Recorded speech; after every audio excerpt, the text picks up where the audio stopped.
Awesome. Bruce, can you hear me okay? Yeah, I hear you well. How are you? Okay. How are you, Max?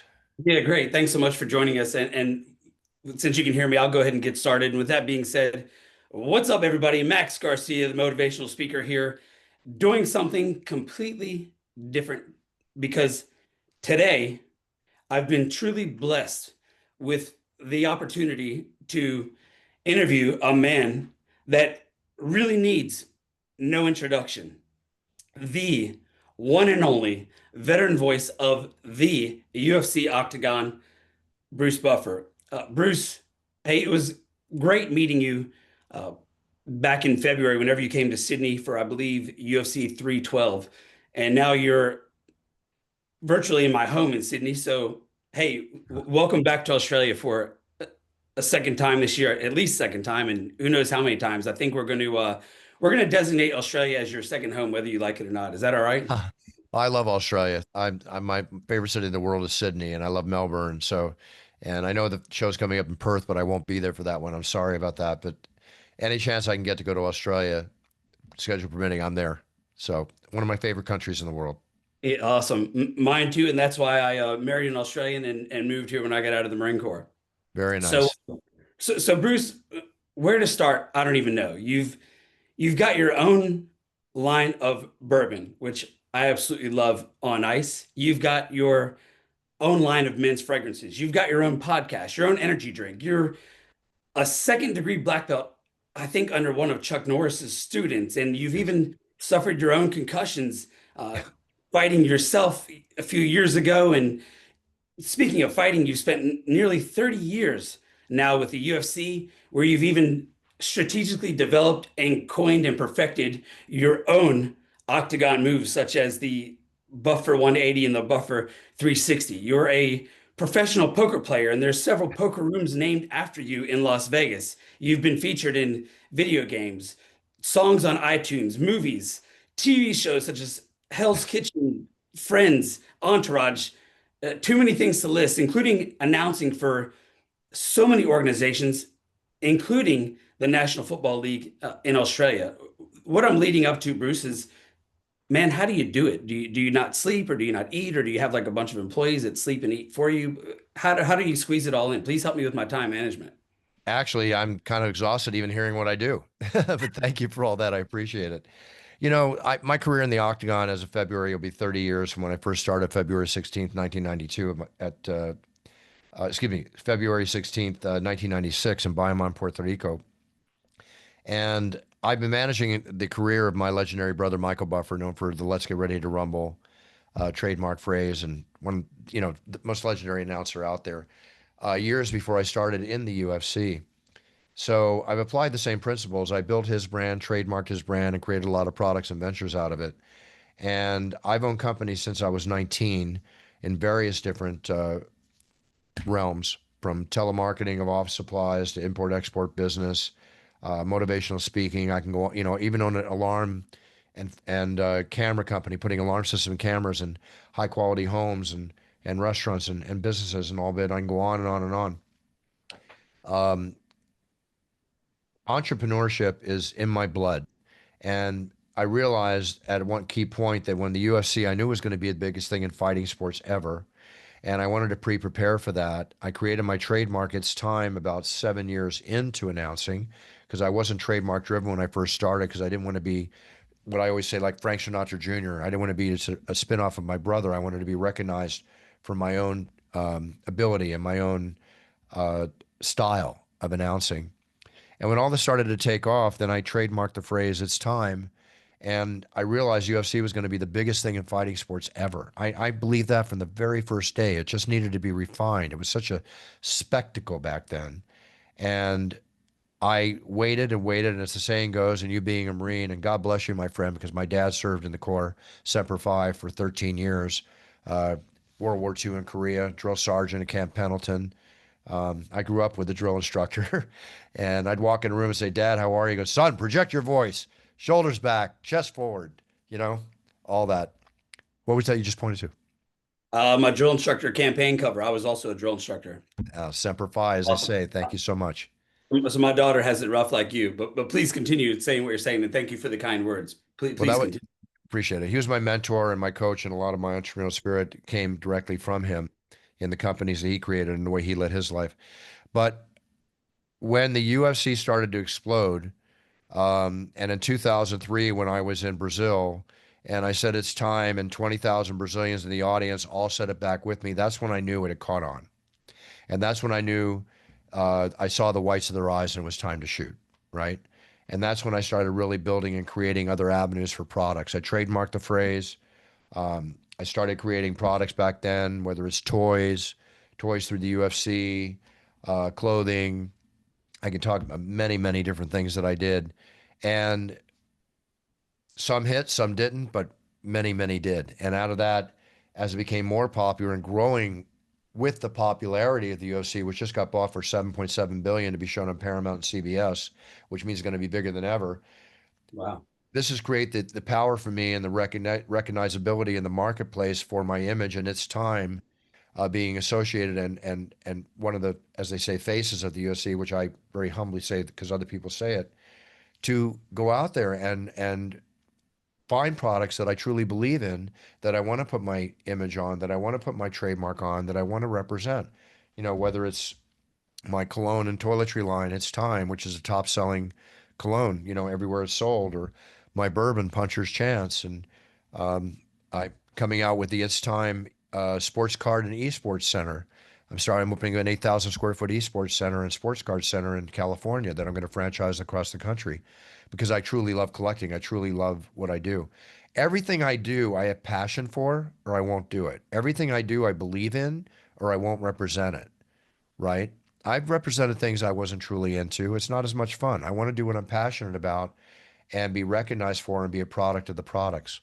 But branding is very, very important. And when I realized that I was becoming a brand, then it was time to create brands of my own and take the Octagon and create the revenue streams out of the Octagon, which work for me. Yeah, okay, that's awesome. And motivational speaking. I love doing motivational speaking and helping people be better, better themselves, due to the experience I've had if they catch on to what I've done.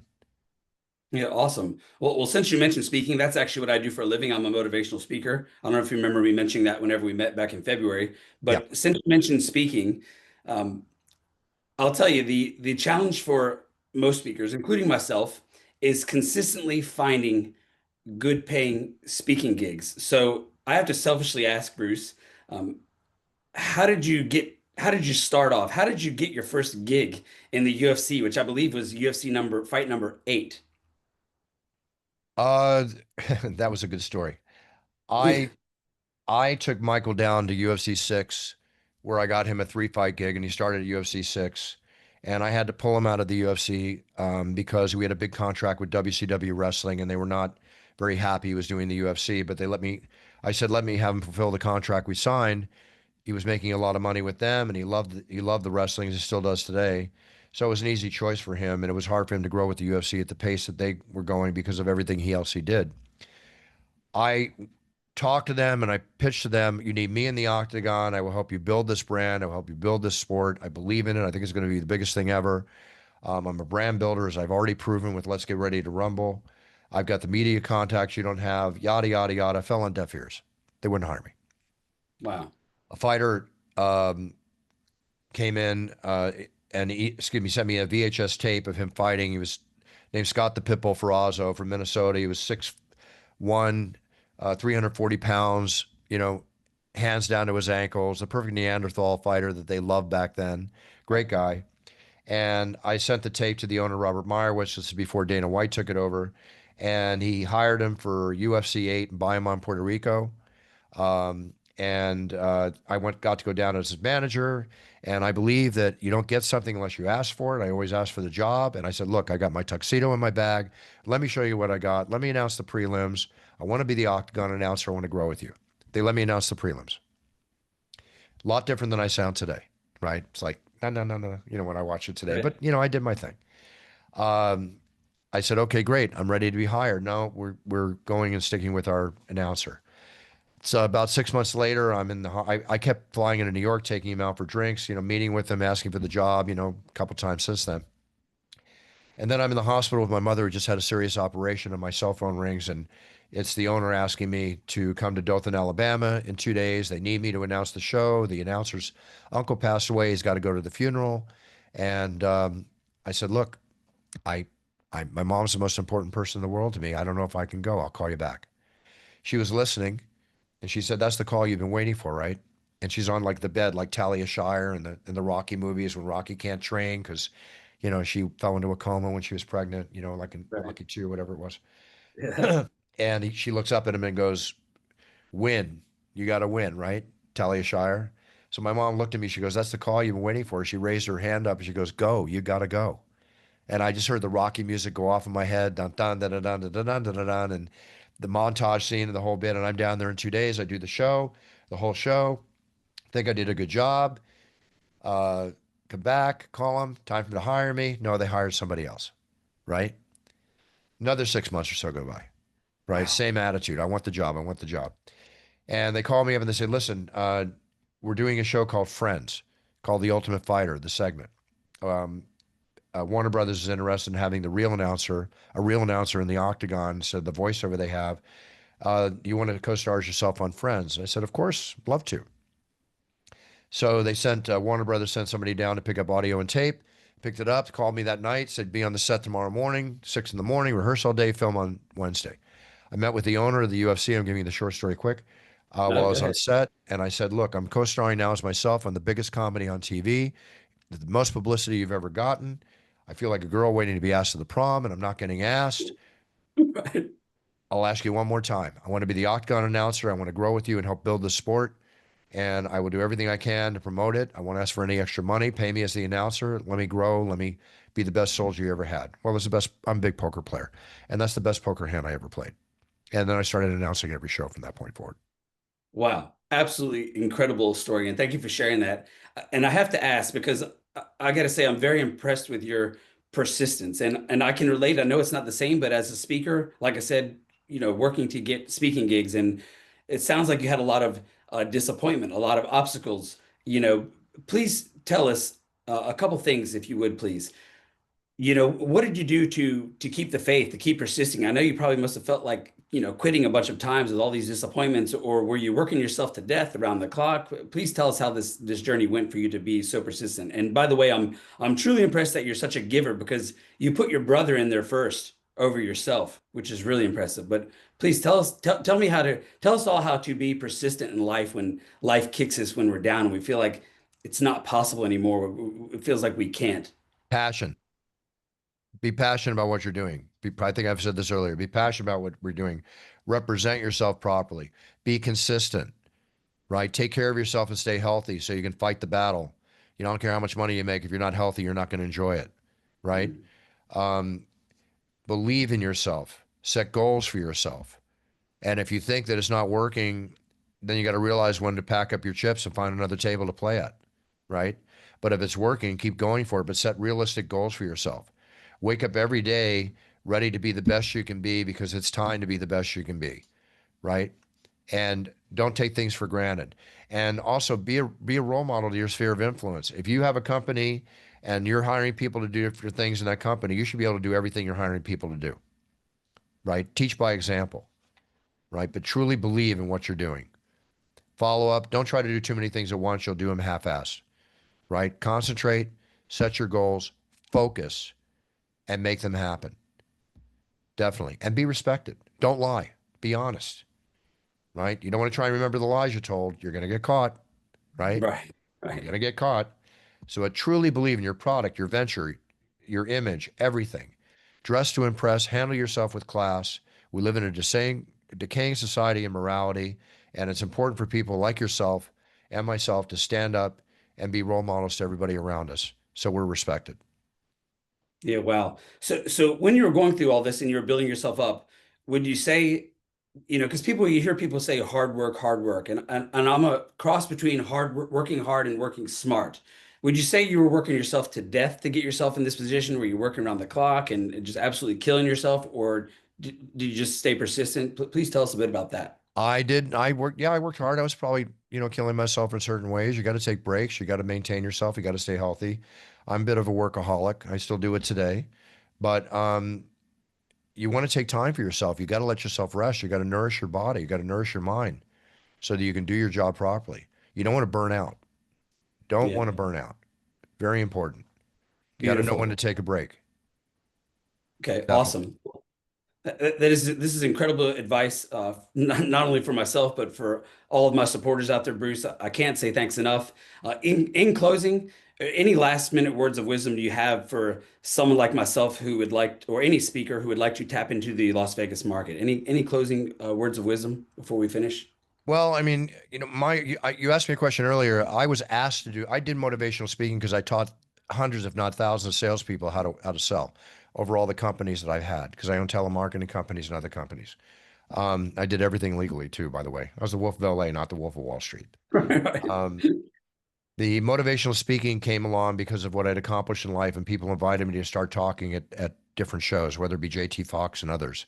And from there, I realized how much I enjoyed it, sharing my story and doing all that. As far as breaking into the Vegas market, it's like any other market. I mean, if you know the people that put on the shows, that are promoting the motivational shows, the motivational groups, or a bunch of speakers come, then you got to get your resume, get your video together, get everything together, find out who's the one that picks those speakers and submit and ask to be part of it. The more reps you get, the more you'll be desired, right? They're not going to usually hire if you don't have a background or you don't have proof to show. And it's not just your motivational speaking. Do you really deserve to be a motivational speaker? Did you really do everything you said you're doing? I'm not saying you, Max. I'm saying an individual. Yes. So Yes, of course. make sure you can back up uh, what you're Yeah, doing. credibility, absolutely. Okay, well, I won't hold you on, Bruce. I know you have a flood of things to do, places to go. You're an incredibly busy man based off all the things I named earlier. Can't say thanks enough for joining us here today. And we look forward to seeing you next time you're back down under. Thanks very much. I appreciate that. And check me out at brucebuffer.com. I offer motivational videos and introduce you like a champion, which I love to do because they're keepsakes for life. And I love making people happy. And Okay. it's like we're all champions. Feel like it. Okay. We Be will it. absolutely do that. Which social media platform is most popular for you? Which one are you most active on? Instagram, uh, Okay. TikTok, at Bruce Buffer UFC, and my Cameo app where I offer a lot of videos on Cameo. Okay. Awesome. Everybody check out Bruce on brucebuffer.com and mostly Instagram. All right. Thanks so much again, Bruce. It's awesome connecting with you. Thanks, Max. Take care. Cheers. You too.